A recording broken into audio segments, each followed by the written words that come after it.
Hi అండి, welcome to my channel. ఇప్పుడైతే నేను ఏం చెప్పబోతున్నానంటే వెయిట్ లాస్ రెసిపీ అనుకోవచ్చు, హెల్త్కి మంచిదని చెప్పి అనుకోవచ్చు, ఏదైనా అనుకోవచ్చు మీరు.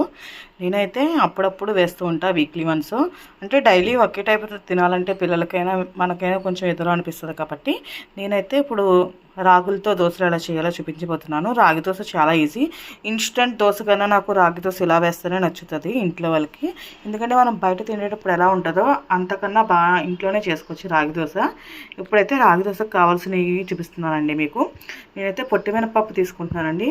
నాకైతే చాయ్ మినపగుళ్ళు కన్నా పొట్టి మినపప్పుతో చేస్తేనే బాగా నచ్చుతుంది. మాకైతే మా మావయ్య పంపిస్తారు ఊరి నుండి మినపప్పు అదేను. దానికోసం అని చెప్పి నేను అదే యూజ్ చేస్తాను. మ్యాక్సిమం హైదరాబాద్లో అయితే నేను కొనుక్కోను మినపప్పు అదేను.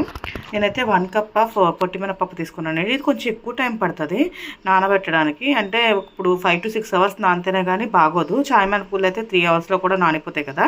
నేనైతే 1 కప్ తీసుకున్నాను. దీంతో అయితే 1.5 కప్ వేసుకోవచ్చు. కాలితో ఒకళ్ళు 2 కప్స్ కూడా వేసుకుంటారు. నేనైతే 1.5 కప్ అయితే వేసుకుందాం అనుకుంటున్నాను. ఇది 5 to 6 అవర్స్ నానబెట్టుకోవాలి, అప్పుడైతేనే బాగా ఉంటాయి. 1 కప్ అనేది వేసాను కదండి, ఇంకో 1/2 కప్ తీసుకున్నాను. ఎక్కువ దాదాపు ఒక 5 to 6 టైమ్స్ అనేది వాష్ చేసి కడుక్కోవాలండి పప్పుది రాగులు. ఎందుకంటే ఎక్కువ దుమ్ము కానీ లేకపోతే ఏదైనా ఉంటాయి, దానికోసం అని చెప్పి ఎక్కువ శుభ్రం చేసుకోవాలి. ఇప్పుడైతే పప్పు అయితే నానిపోయిందండి, రాగులు అండ్ పొట్టి మినపప్పు చూసారు కదా. ఇది కొంచెం టైం పడుతుంది, ఇది పొట్టు పోవడానికి. ఇది శుభ్రంగా క్లీన్ చేసుకోవాలి. దాదాపు ఒక 10 మినిట్స్లో అయితే అయిపోతుందండి. ఇంకా తక్కువ టైం అయిపోద్ది ఎక్కువసేపు నానింది కాబట్టి. అలానే రాగులు కూడా నానిపోయాయండి. దీన్ని మిక్సీ జార్లో కన్నా గ్రైండర్లో అయితే చాలా బాగా వస్తాయి టేస్ట్. నేను గ్రైండర్లో వేయడానికి మొత్తం క్లీన్ చేశాక గ్రైండర్లో మిక్స్ చేసేస్తాను. ఆ టైంలో చూపించడం కుదరకపోవచ్చు. అందుకని చెప్పి నేనైతే మీకు గ్రైండ్ చేసిన తర్వాత అయితే చూపించగలను.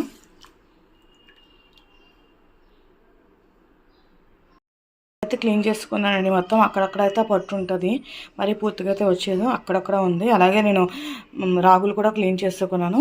అందులోనే కొంచెం నేను అటుకులు వేసుకున్నానండి. ఒక 1 కప్పు బాగుంటుంది దోశల్లోకి అటుకులు అనేది. దోశపిండి అయితే దాదాపు నైట్ గ్రైండ్ చేసుకున్నానండి. ఇప్పుడైతే బాగా ఫర్మెంట్ అయింది. ఇప్పుడైతే ఇందులో కొంచెం సాల్ట్ వేసుకుందాము. నేను వేరే దాంట్లోకి తీసాను నైట్, కానీ మార్నింగ్ కొంచెం పొంగేసరికి ఇందులోకి అనేది మళ్ళీ సపరేట్ చేసుకున్నాను. కొంచెం వాటర్ యాడ్ చేద్దాము, ఎక్కువ కాదు. శుభ్రంగా మిక్స్ చేసుకుందామండి. మిక్స్ చేసుకున్నానండి. ఇలా వస్తే సరిపోతుంది, మరీ పలుచగా అయితే దోశ అనేది రాదు. కొంచెం పెసరట్లకి అయితే మనం ఎలా చేసుకుంటామో అలాగే. అయితే ప్యాన్ అయితే కొంచెం వేడెక్కిందండి. ఇప్పుడు మనం దోశ వేసుకుందాము.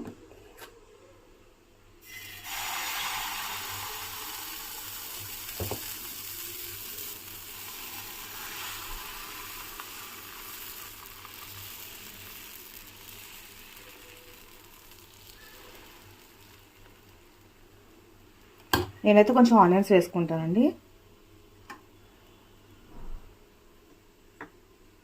ఆనియన్స్ యాడ్ చేసుకున్నాను. అలానే కొంచెం ఆయిల్ వేసుకున్నాను. ఇది కొంచెం వేగనివ్వాలండి, కొంచెం కలర్ చేంజ్ అయ్యే వరకు. ఎందుకంటే లేకపోతే ఇరిగిపోతుంది, పచ్చివాసన అనేది ఉంటుంది. అందుకని చెప్పి కొంచెం టోస్ట్ అయితే బాగుంటుంది. ఒకసారి చెక్ చేసుకుందామండి.